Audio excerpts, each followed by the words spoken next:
So now we'll be looking at the last topic in this grade 1 theory of music ABRSM workbook, and it's called performance directions. So like I said, oftentimes composers use some special signs and words which most of the time are not in English to, explain how they want their music to be performed. The best way we can actually recognize this is just to learn them, practice them over and over again. So I'll be going through a few of this with you now, and I would like, if you can look through this as well, and then if you come across any piece of music, just try to look out for these signs there and see if you can know what they mean and how they are applied. So the first one here says accelerando, or it can be written as accel with a dot. So what it means is the music gradually gets quicker. Okay. We'll just go on to this one which says andante. So these are in Italian, and what it means is at a walking speed, at a walking pace. The music is performed at a walking pace.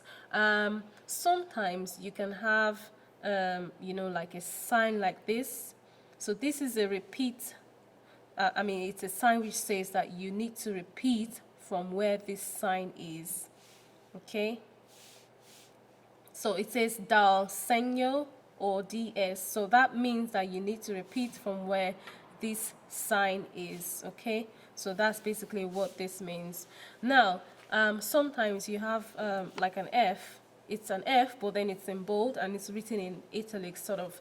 So that means forte, which means loud. And when you have a double F, that's fortissimo, which means very loud. So the music has to be very loud at that point in time. So it goes on and on like that. P, which means piano, and that means you go quiet. Now there is one here which says tempo. Okay, so when you see this in a piece of music, it says that you should perform that music in time, in the time specified. Okay, or staccato, which means it has to be detached. Instead of singing la la la, you sing la la la, something like that. Okay, now we have other signs here, and if you look at this one, it goes this way. So this means crescendo. So what they're trying to say is that the music should gradually get louder. Okay, and the opposite says diminuendo, gradually getting quieter. Okay, now when you find, I think we mentioned this while talking about ties. So sometimes you find a sign like this above two different notes. Okay, this is not a tie. Okay, so if it's above two different notes, it's never a tie. So it's what we call a slur. And what that means is that you perform the music smoothly. It has to be performed smoothly. You don't detach the two notes from each other. They have to be performed smoothly. Okay? If you have a sign like this or like this, if it's over a note or under a note, it means that you have to pause on that note. Okay? So you have to pause on that note. Okay? And lastly, I expect us to go through all of this like we said, but I'll just say this one lastly.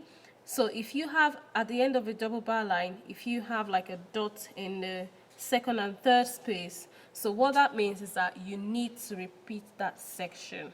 Okay, so you have to go back to the first line and repeat the music from where the first line is and then go back to it. Okay, so that's basically what this means. So I would expect us to go through all these performance directions. These are what you would have in grade 1, so you shouldn't be expecting anything outside this. So let's just try to go through them, get used to them, see how they are applied in music pieces, and that would hopefully help us in the examinations.